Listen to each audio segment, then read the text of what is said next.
Welcome, everybody. Welcome to Native Calgarian. Today is April 26th. Uh, where do we start? Oki, Nanago, Mako Chase, Komaki. My name is Red Thunder Woman. My married name is Michelle Robinson, and I use she and her pronouns. Native Calgarian is being recorded on the lands of the Niitsitapi, which is the Blackfoot Confederacy. The Blackfoot south of the imposed U.S.-Canadian border are the Blackfeet, and north of the border are the Siksika, Gunai, and Bagani of the Confederacy. These lands are now Treaty 7, signed September 22nd, 1877, with signatures that include the Blackfoot Confederacy, the Stoney Nakoda, composed of the Wesley, Chiniki, and Bearspaw nations, and the Dene from the Tsuut'ina Nation. I acknowledge all First Nation, Métis, status, Inuit, non-status, across Turtle Island as the keepers of these lands.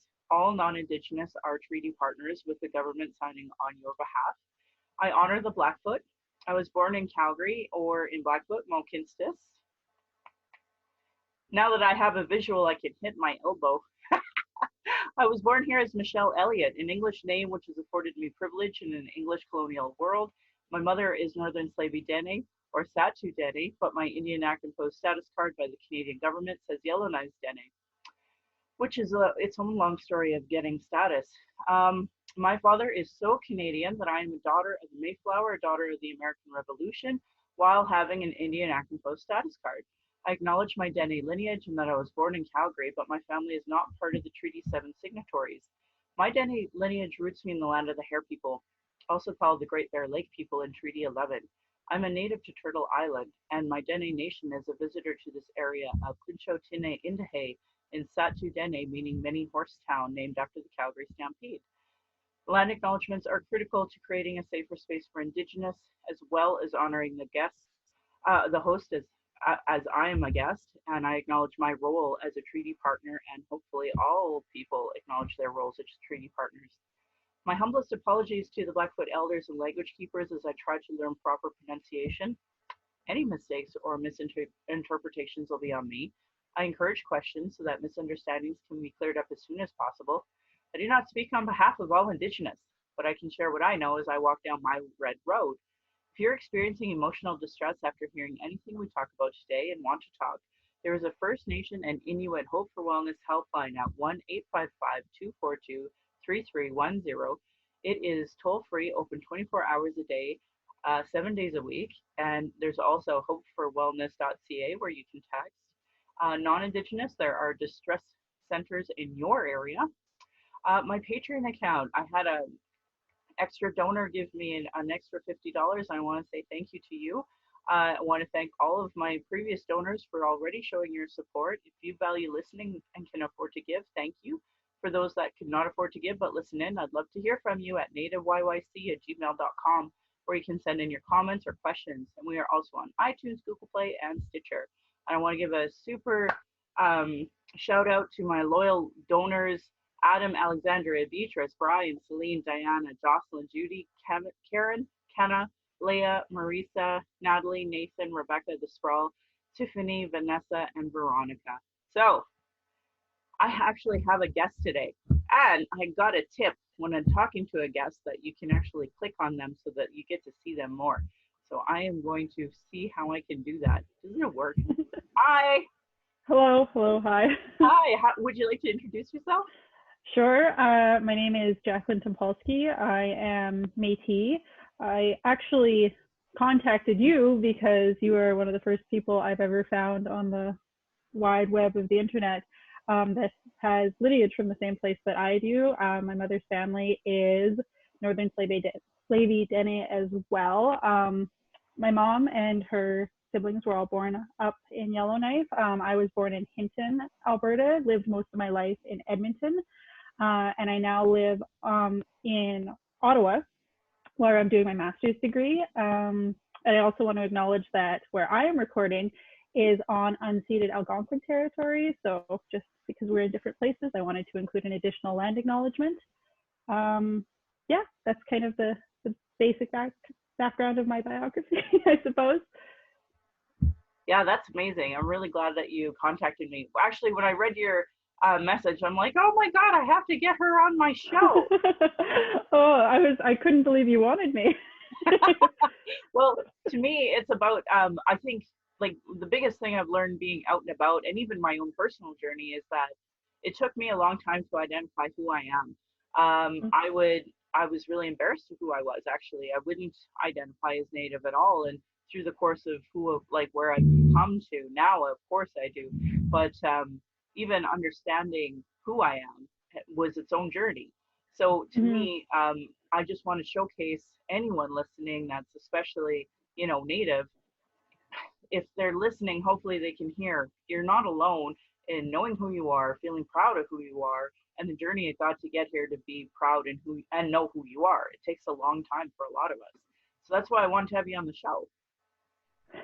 Thank you. And it's definitely a journey. That's kind of how I'm looking at it right now, because I definitely don't think it's a linear journey either. I sometimes feel really confident and really accepted, and these are just personal feelings. Obviously, I've never encountered anyone within the Indigenous community or broader communities that's really made me feel unwelcome.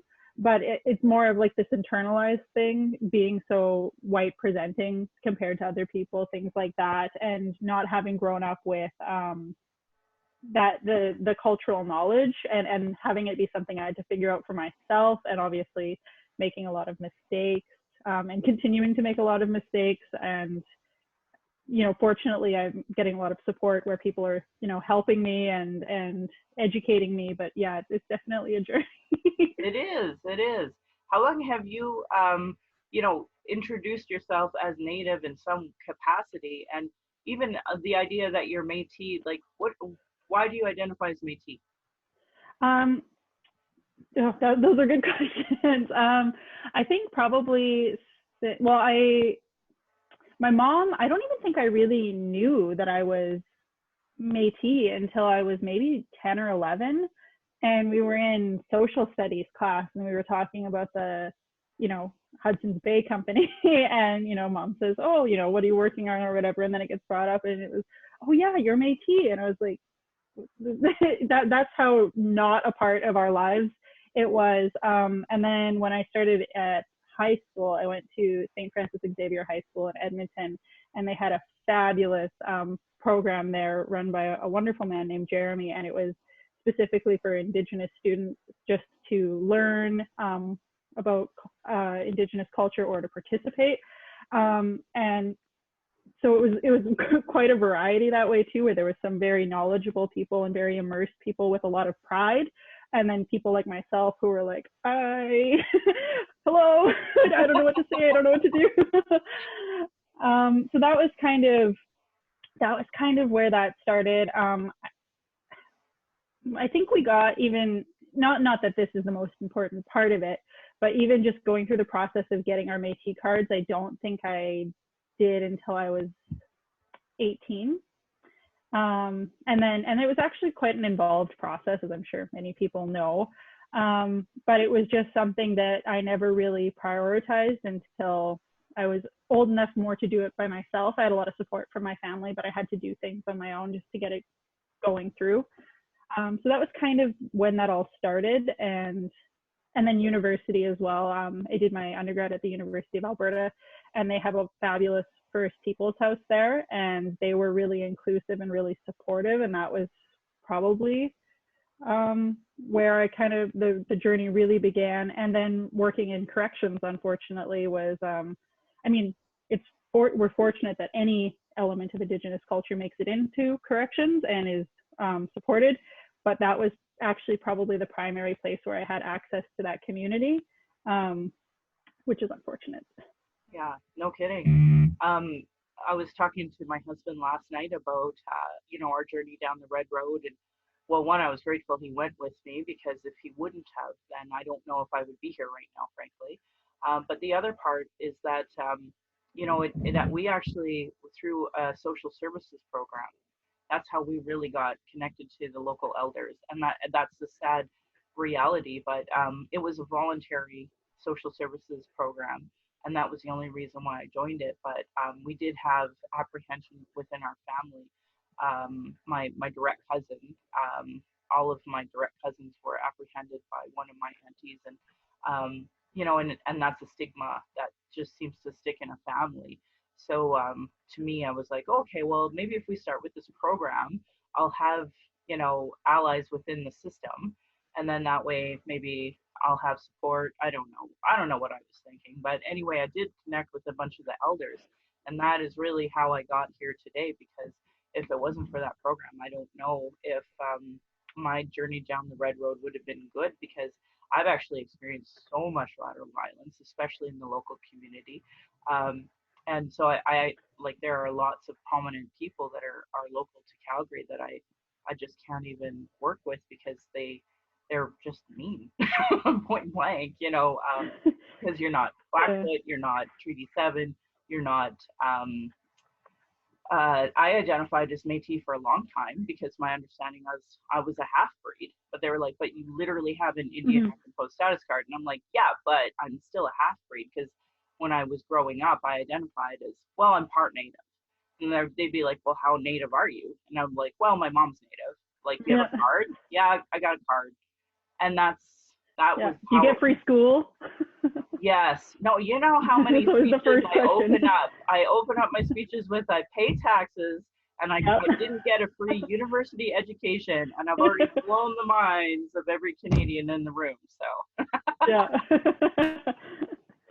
Yeah, that's the big one. And they'll be like, well, do you live on reserve? Why do you get to have free school? And I'm like, I didn't get free school. You know what? I've yet to meet someone that, even if they got some assistance, like, they still have $30,000 worth of student debt. And that's one, against the treaties, but two, that myth that we all get free university education. I mean, if somebody gets a scholarship to go to university, we don't condemn them, but with Indigenous, totally, all, bets are off, gloves are off. Yeah, no, absolutely. It's a weird, weirdly hostile way to begin a conversation, and I don't know why people are so hostile as it relates to that. I don't even know what to say. No, well, I'm sure you've experienced a lot of racism in the course of your life as well, growing up in Edmonton. So I was born here in Calgary. We moved to Fort McMurray for 2 years, right at the time, actually, that they were like eliminating all of the Métis in Moccasin Flats. That's the time that I lived there. I don't recollect any of that, but I know my dad worked for Syncrude and Suncor. And then we moved to Sylvan Lake. And then when I graduated from high school, I moved back to Calgary. But my mom and my uncle and my granny all live in Edmonton. So, and I have another auntie that lives in Edmonton too. So there's lots of family in Edmonton. And but the irony is that a lot of my family tolerate racism. They're just like, fit in. So I don't get a lot of support from either my Indigenous side and my non-Indigenous side. They don't understand at all why I would want to understand who I am. So yeah. Yeah, and that's a very kind of similar story for me on my end, where as I have previously communicated to you in that long message I sent you on Instagram, it figuring out who I am wasn't this journey that I got to take with my family. And I have a tremendous amount of cousins and aunties and uncles and stuff like that. And there are a few people within our family that are very, enriched and a part of that community, but they live up in Yellowknife, or, just are not accessible to me as a student because I can't travel to see them and stuff like that. But yeah, even my brother and my mom, they're not, and I don't fault them for this, but they're not as big of a part of taking a very active step and figuring out, all that we're missing, kind of. Yeah. And it really sounded like school was really helpful for you.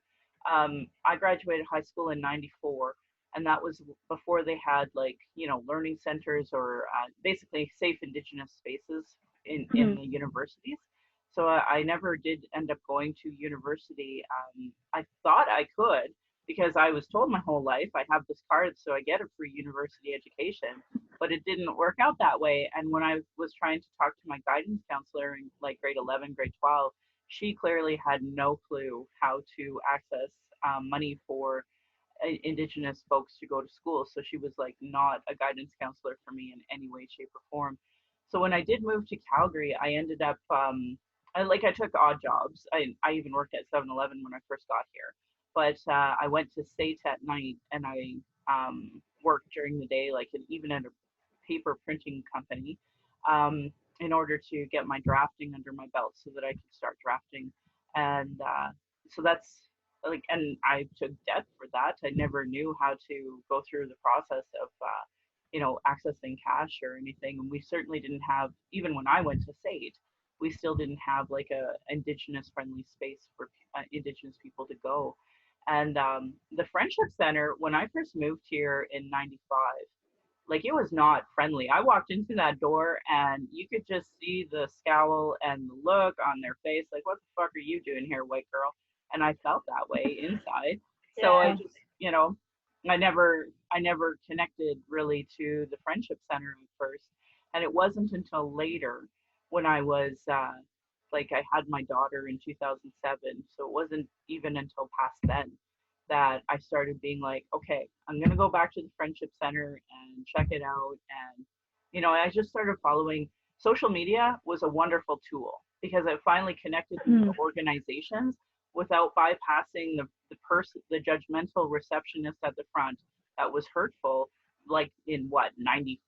Like you could just bypass that and be like, okay, Mm. there's a community event, this is where it's at, and then you just start showing up and you start going, and before you know it, you make friends. And that's how it worked. If it wasn't for social media, I don't know if I would have seen the poster for the social services program that we ended up accessing all the elders through. So like it's serendipitous in so many ways.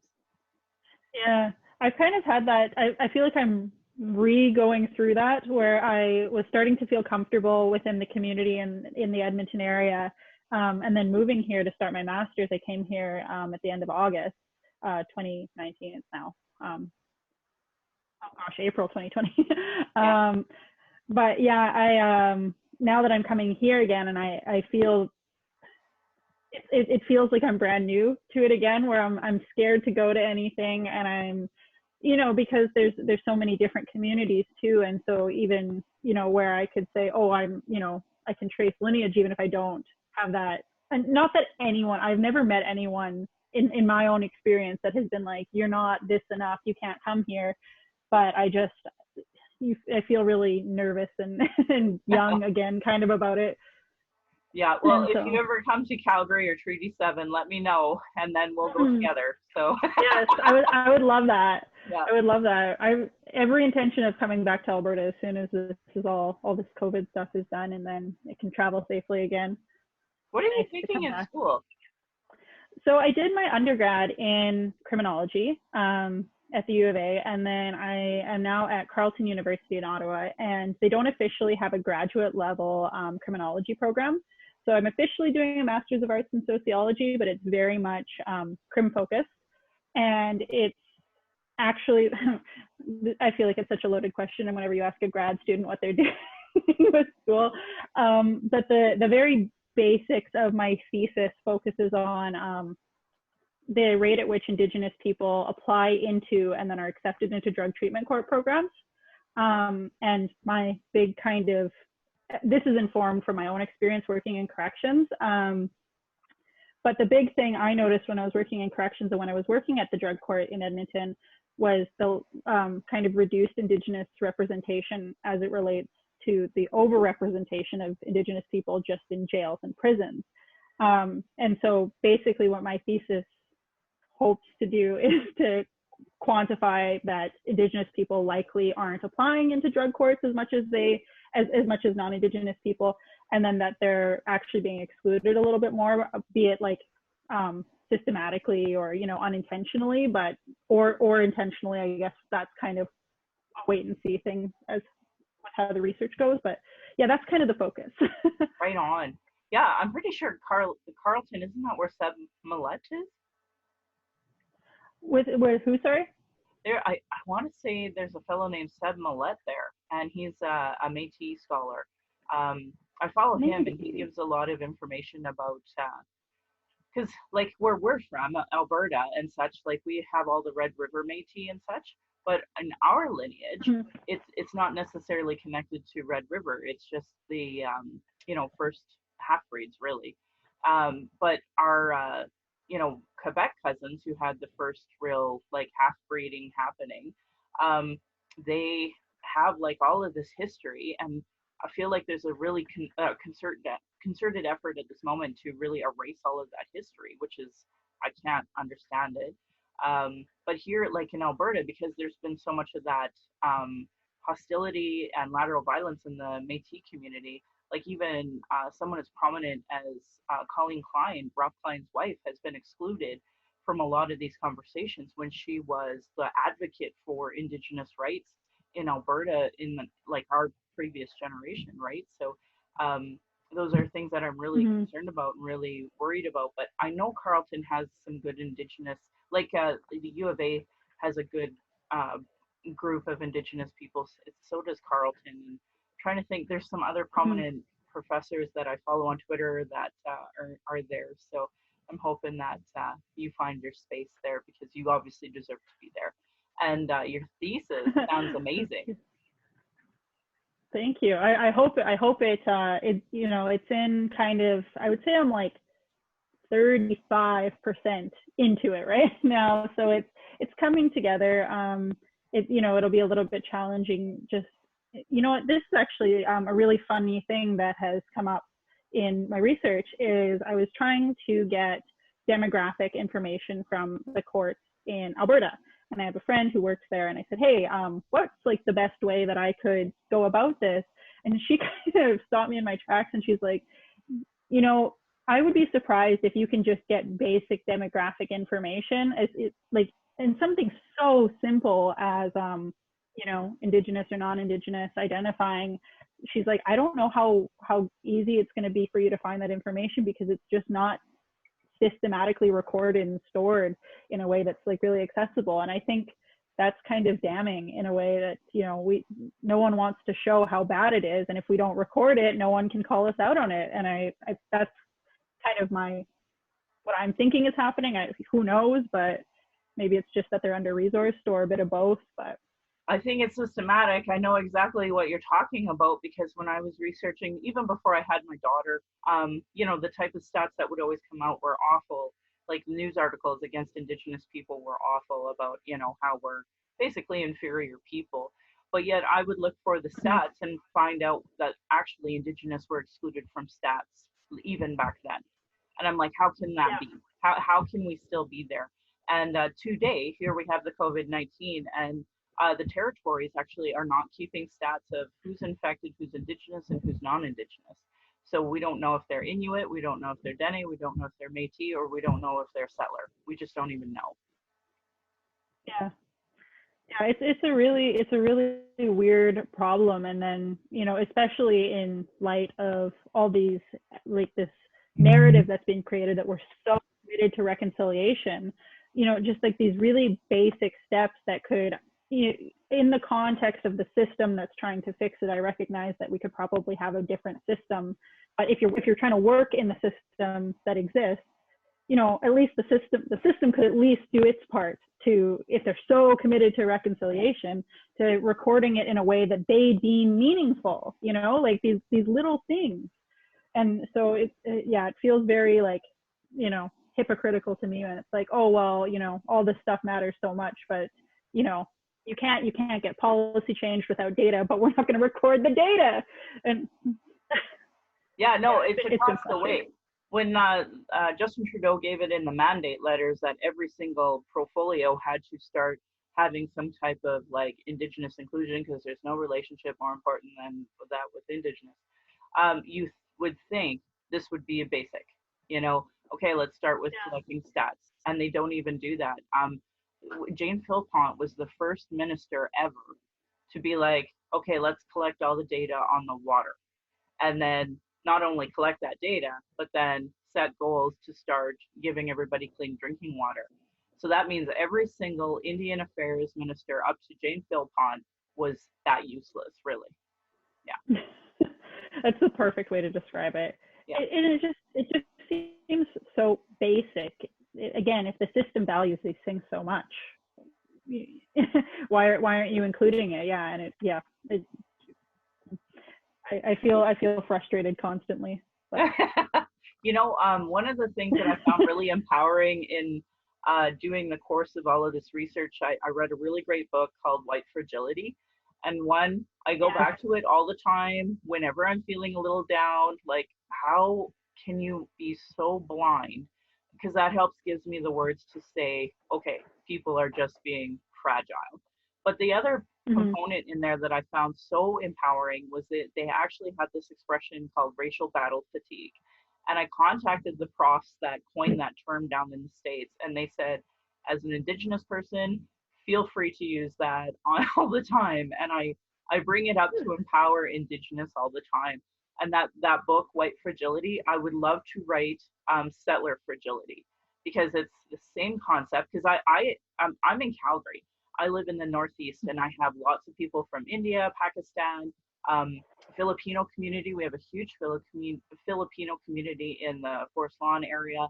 So we have all of these newer immigrants that come here, and like our mayor, Nenshi, he actually used to say there was nothing here in Calgary, nothing. And all of these wonderful immigrants from all around the world built this beautiful city. And some elder kind of sat him down and said, dude, so here's a land acknowledgement. And now he has a beautiful land acknowledgement that he does, which is like 100 billion times better than when he first got elected. But I ran for city council the last go around, and I called everybody out on that. I'm like, okay, so they took the Truth and Reconciliation Commission and made their own report called the White Goose Flying Report. And I asked every single candidate, every mayoral candidate, okay, so what are you going to be doing for the White Goose Flying Report? And even the mayor didn't know what I was talking about at first. So, like, there's such a disconnect when it comes to this. But the irony, and you being in corrections, you would know what I'm talking about. The amount of money that is put into something like corrections rather than into, mental health, to talk about intergenerational trauma and addictions and going from there. Like, the cost is so ridiculous. And yet I come from conservative province that thinks they're all about fiscal responsibility. And it's like, well, if you really wanted to solve this problem, then, right? You're just speaking like my whole energy to me right now. I can't tell you how many times I've ranted about that over a dinner or at like a nice function that I was invited to, where I kind of ruined it a little bit bringing that up. But it seems like such a, I'm actually a part of a prison abolition group here in Ottawa. But yeah, that's kind of the whole thing is, there's so many better ways that we can serve, these people, that we can serve the community, that costs less, that doesn't perpetuate the same degree of harm.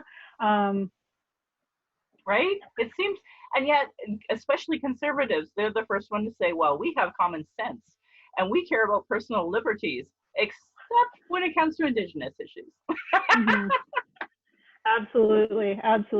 It's it's been a really, and I keep wondering, like, how do we fix it? And I have this thesis that I want to do, and then my plans to share that information. But it's not like maybe what I'm doing for my thesis is novel, but the ideas, the concept, all of that is not novel. And it's been around for a very long time, and it's just like it's still falling on deaf ears for so much of it. Like, and I don't know why. You can support people, you can spend less money, things can be better overall.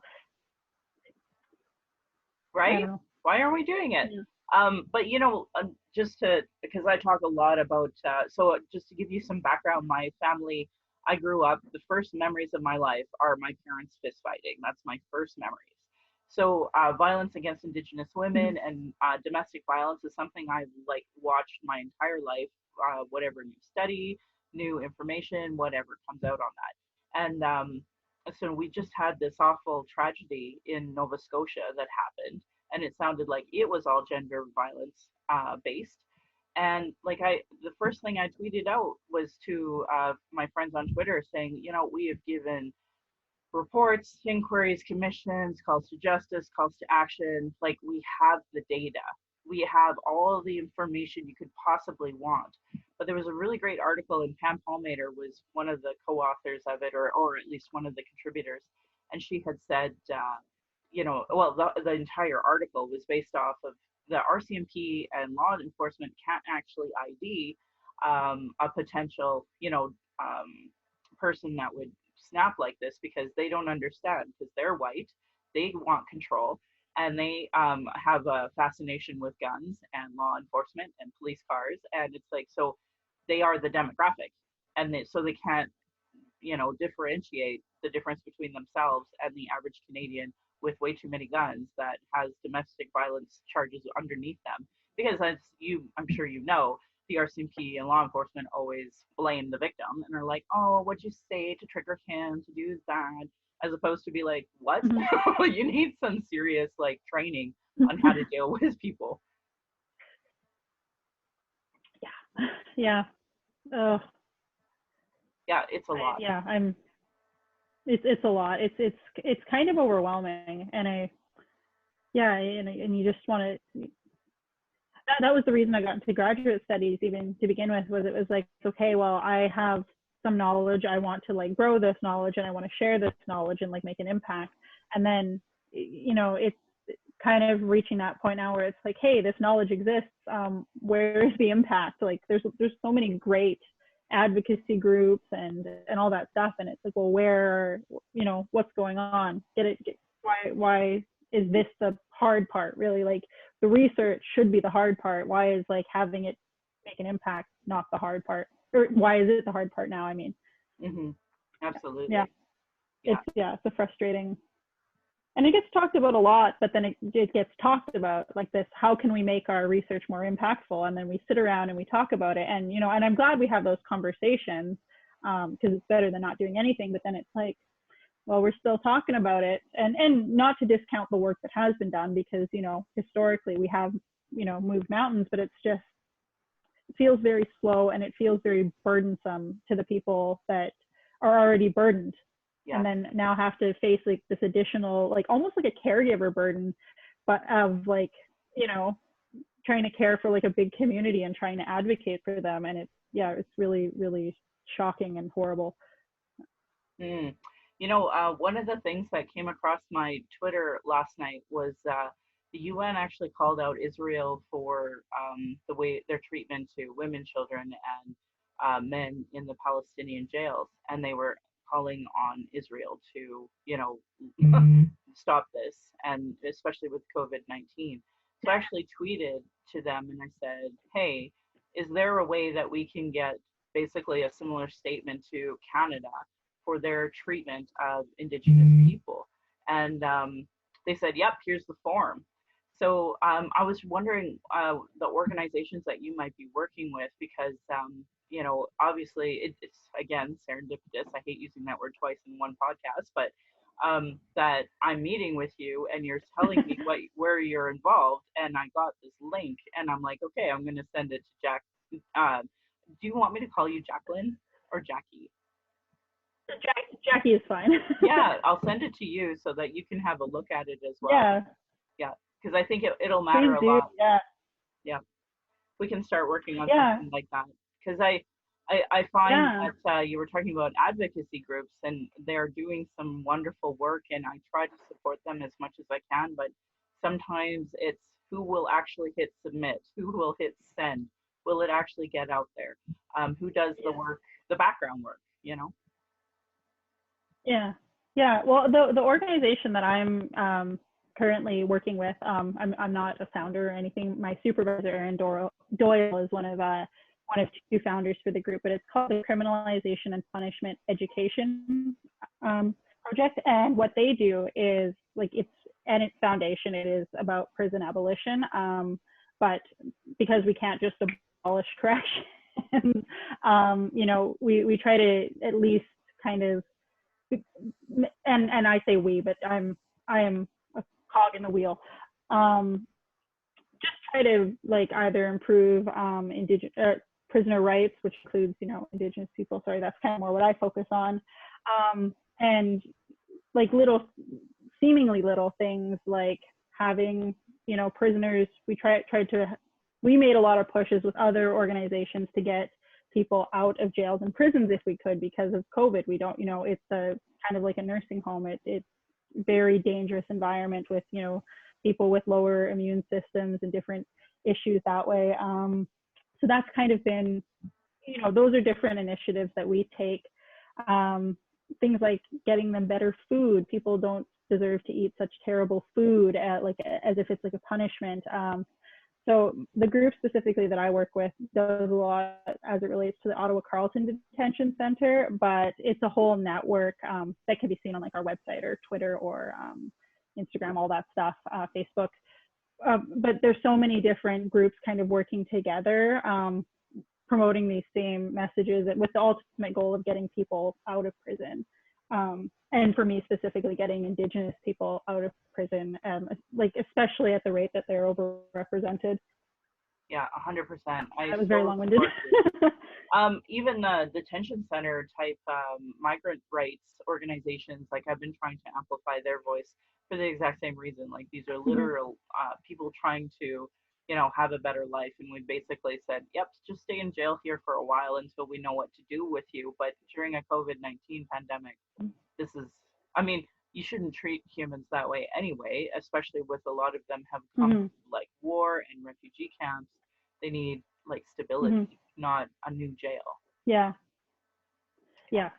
And that's been a big kind of another focus is migrant detention. And then just especially in Ontario, there's been, you know, it's kind of quieted down now, but there was this huge push to expand all of the jails and prisons and increase their capacity and stuff like that. And so that's been a big thing that we've been working against, is trying to, you know, that's enough already. We don't need to, because if you build it, they will come, and we don't want any more people, like any extra people incarcerated. It's not productive, and it's traumatic, and it's you know, that's still a fabulous racist colonial institution. So 100%.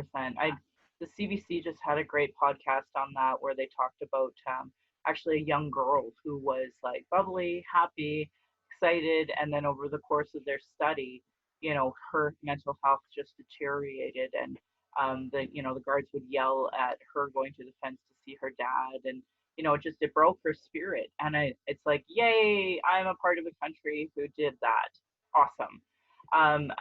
It just, so if we can stop that, and I mean, that's one example that they amplified in the podcast, as opposed to this is probably just standard for everyone having mental health issues. And then, you know, we don't really have proper services for that. And we actually had a young Syrian, she actually committed suicide here in the Northeast. It broke my heart because she was getting bullied at school. She didn't have the mechanisms to really help her.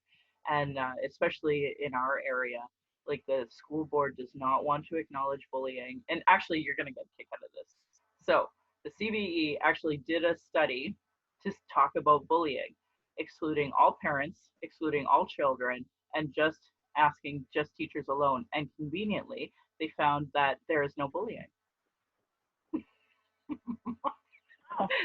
like bravo, you solved it. It's like when the police investigate themselves and they found no wrongdoing, right? So I was just like, ugh, no wonder. And I mean, I have a friendship with someone. She has been working on anti-racism policies in the CBE literally for decades, and we're still here. And yet her work, like, how frustrating is this? So yeah, I don't, and she's white, I should say. She's also white. So she's been working on this with her white privilege for decades, and we're still here. Yeah. Well, and that's a big thing too. I feel like I'm self-plugging a little bit, but I'm sorry for doing that. Oh, that's good. I love that. But what I got an award. So it's called a SHIRC, that it's the Social Sciences and Humanities Research Council, Tri-Council Award.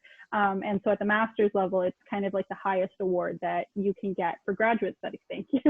Welcome. You should be proud of that. Thank you.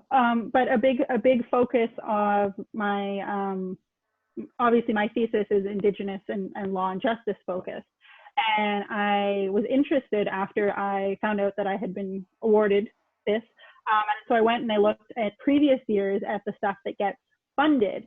And actually a big thing that gets funded at a very high rate, I think it was almost 6% of all people that are awarded this award, and this was last year, not my year, were focusing on Indigenous issues. And I was sitting there and I was thinking about that, and I was like, do you really think that like of that 6%, that those are Indigenous people doing research about Indigenous people? And maybe there are some, and that's fabulous, but I really don't mean to exclude non-Indigenous people from being a part of the conversation. But if you're doing novel research, like you might be the first person to present like Indigenous knowledge or Indigenous ideas or anything like that to the like wider audience. And I mean, I make mistakes all the time. I can only imagine just with that extra layer of privilege that some stuff might be miscommunicated, and they're getting a lot of money and a lot of prestige, and they're being looked at as these fabulous scholars, which they probably are, but they, like, you can see how this information might be perpetuated and kind of perverted a little bit unintentionally. Yes. And it's scary. It's scary to me. And I would love to see how many Indigenous people versus non-Indigenous people even got this award. And you know what I mean? Yes, yes, I'm right there with you. We see that all the time. I think that's a huge part of that, Métis movement of trying to say, like, how Métis are you, and do you really have the rights? But yet, one of the most prominent people is a non-Indigenous person, and everybody's citing him, and I cannot wrap my brain around why you would be amplifying his voice over actual Indigenous people. So, yeah. Mm-hmm. Yeah, well, and I'm kind of diverging a little bit now, but like even that issue of blood quantum has been like this really weird thing for me to kind of reconcile with, where, and really like wonderful, well-meaning people, like, they find out I'm Métis and they're like, oh, how Native are you? And I'm like, oh, that's a really big question to ask someone. When, if it's any other, no one sits there and looks at like a white person saying, oh, I'm German and Polish and this and that, and says, how German are you? Are you really German? Like, do you eat German food? Do you live in Germany? Yeah, no, and, I'm right there with you. I couldn't agree more how, to me, that is just acceptable racism that Canadians perpetuate every single day, and they get away with it, always have. And the fact that we're starting to push back about their racism, now you see, like, especially on Twitter and Facebook, like I just spent an hour blocking, how many other new people, because they were, just being racist, because it's always been acceptable and allowed to be racist in Canada. And that's what the problem is. Like, how do you, when you're searching for your lineage and all of that, go through there? And one other thing I wanted to bring up was that my mother's actually a product of rape. And one of the, I think, conversations that need to be had about the so-called blood quantum and how Native are you is that concept of, well, I don't know, how many rapes do you have in your family thanks to colonialism? Because I can label it in mine. How about you? I mean, that's not nice, but it's kind of that way to throw it back in their face. Like, how rude your question is, right? Like, yeah. Oh, you're a Holocaust survivor. How many Germans raped you before you came here? Like, I wouldn't ask that question, but it's so acceptable for Canadians to be like, how Native are you? Because you look pretty white. And that's why, like, it almost bothers me when Natives are like, yeah, well, I'm kind of white passing. I'm like, no, you're not white passing. You're Native. Just end the discussion. Yeah. It's well, and I think I know for myself, I even say that because like I recognize that I have been afforded a lot of privilege just by how I look. So the the racism I experience, it's still direct in that, like, I still have to hear it coming out of people's mouths and stuff. But no one's sitting there being racist against the Indigenous community, like, at me. It's always like they're talking it at me, not realizing sometimes that I am Métis. And so it's like that's still wrong. It's still violent. But I think and it's this weird thing that we all do, where we try to like put trauma and experience on like these levels where it's like, oh, well, I didn't have it as bad as that person, so why am I even talking about it, right? But yes, guilty. I do that too. I know exactly what you're saying. I wanted to say thank you for being on my show. Yeah. First and foremost, if your thesis comes out, or if you're doing some activism and you need a tag or a retweet, or you want to come back on the show, talk about something, That please, would be lovely. anytime, anytime. That would be so lovely. Natives are I welcome on my show anytime. that's so lovely, and something that I'm really putting a pressure on my department to do, and they're very supportive, is to include Indigenous community members on my my actual thesis committee, which is an academic. It's usually just distinguished people in the university with PhDs that can serve on a committee. But so it might be nice to talk more about that and see, who we could include in the whole process, the review process, to ensure that there's a non-academic Indigenous voice involved in this. Because, even me, I'm still an academic, right? And I'm still, it's still a colonial institution. So yeah, no, we've been talking here in Calgary about decolonizing, like all of the universities. We have lots here in Calgary, other than just the U of C. So, but I mean, it's its own process, because ultimately, who do you have mainly at the table? Mainly still white people, even though there's lots of Indigenous people. So, yeah. Yeah. All right. Well, thank you All so right. much for being on my show. Thank you so much for having me. It's such an honor. I was listening to your previous episodes before you called, so now I'm going to go back to that while I bead. Well, and I'd love to hear you chime in on any topic, because, like, to me, obviously talking to me, once I get started, it's shutting me up. That's the problem. And if I have somebody to actually bounce off of, man, we could go for 3 hours. Oh, I totally agree, and it's such a pleasure, and I'm very honored to get to talk with you. I'm so grateful. Oh, it's my pleasure. I'm the one who's honored here. I can't even believe I get one listener, let alone some of the numbers that my husband tells me. So thank you for being on my show. Again, if you have anything that comes up, whether it's activism or thesis or something that you want to focus on, we will totally, I'd love to have you back to talk about it. Sure. Yeah. Maybe once we have some more concrete information, we can do a whole thing about that. Yeah. Well, and after this COVID-19, when you come back to Alberta, let me know. I mean, my daughter loves to go to West Edmonton Mall. So if you and I can meet up there or whatever, then I know, like, she'll be like, oh my God, let's go to Edmonton. Let's go see Granny. Let's go see Boo. So. That would be lovely. You will be the first person I tell, besides, like, my mom. Yeah, of course. After COVID-19, which unfortunately I think might be a good year from now. And, like, I'm so sad. We finally canceled the Calgary Stampede. So. Yeah.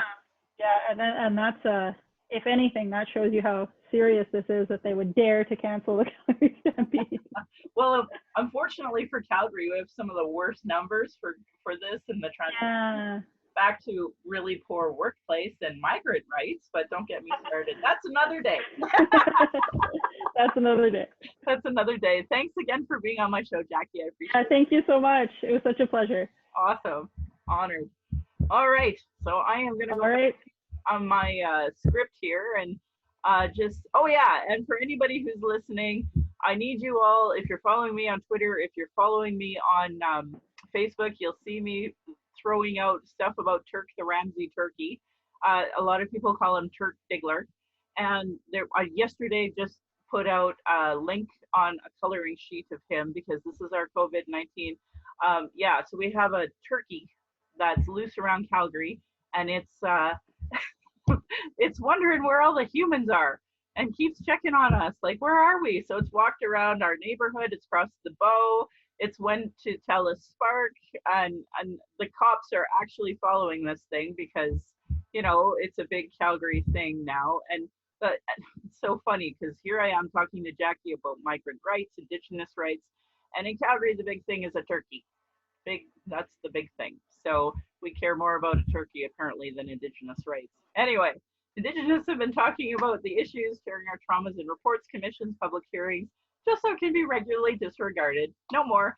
Honor our words, honor the treaties, listen to the politicians and their policies and platforms, if they don't recognize marginalized people in their budget with Gender Equity Plus, if they're cutting violence prevention programs and services, Indigenous education, uterus health choices, gay straight alliances, know that your vote to that party directly negatively impacts marginalized people. Demand that they implement the Truth and Reconciliation Commission calls to actions.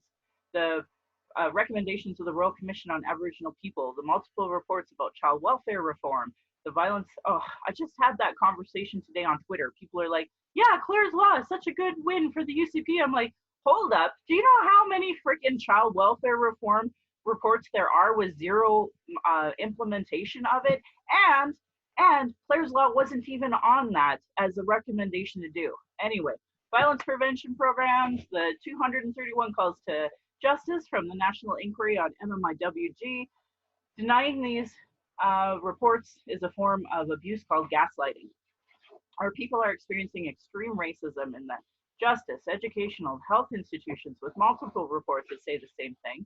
Demand change from election platforms and politicians. If they don't understand colonialism, racism, privilege, and sexism, they literally have zero business running. A really great article I said out loud in episode 62 is Truth Before Truth, How Non-Indigenous Canadians Become Allies, and you can Google that. Again, actually written by an Indigenous person. I want to continue by putting cultural safety into action. You can create a safer space for Indigenous people, people of color, those with disabilities, LGBTQ2+. You have to look at cultural safety like first aid for marginalized people. You have to do something. Having good intentions is not enough. And I'll give you an example. I have a friend who's so racist, and I have to work with her. And other people see her being racist to me, and they do shit. They do sweet fuck all about it. But this is what I mean, when you have to do something, and having good intentions is not enough. You have to take action and make that change. You have to speak out against racism.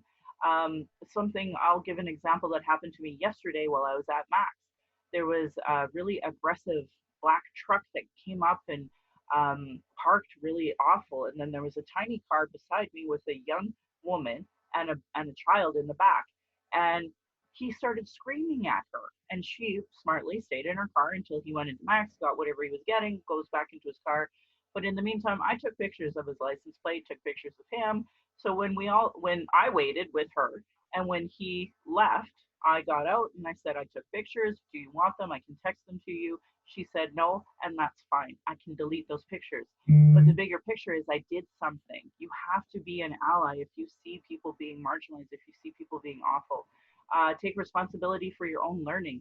So if you heard me say things like, oh, the Royal Commission on Aboriginal People, and you don't know what I'm talking about, go learn about that, read about it, reflect, ask questions. Don't always expect this learning to come from Indigenous people, because the chances are if you Google your question, it's there. Take the time for self-reflection. Be aware of your own assumptions and biases. I'll give you an example. So I have this woman, I finally just unfriended her. She wants to be a settler ally, but she's always so shocked whenever we share anything that's injustice related when it comes to Indigenous issues. So for example, the Winnipeg police go and shooting and killing 3 Indigenous people because they can. And I share this, and it's like, oh my God, I'm so shocked. La, la, la, la. Well, that is your assumption and bias that police actually care that Indigenous people get treated this way. And if you've said this to me multiple times, you clearly are not getting it.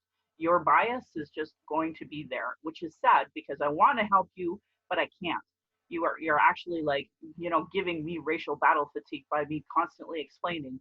When you say, this is so shocking to you, it hurts my feelings, because it's like I've literally shared this information for years. So if it's shocking to you, you're just not paying attention, or you just can't comprehend it. So question everything you've learned, and I use quotes because, as my friend Jackie so eloquently talked about, people think they know when they actually have bias and assumptions that skew their what they think they've learned about Indigenous people. Take steps to actively disrupt those stereotypes. Commit to lifelong learning. Be prepared to be uncomfortable. Understanding colonialism, the legacy of racism, is an ongoing and difficult task. So if you Google cultural safety, you will find lots of resources, including heretohelp.bc.ca. Internalized racism, lateral violence is another form of violence. These are Googleable things. You can look at them up.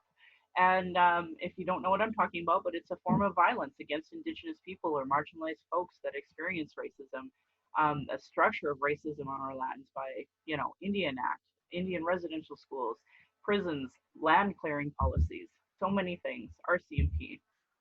Another resource, racialequitytools.org. Donna Bevins has lots of information about internalized racism.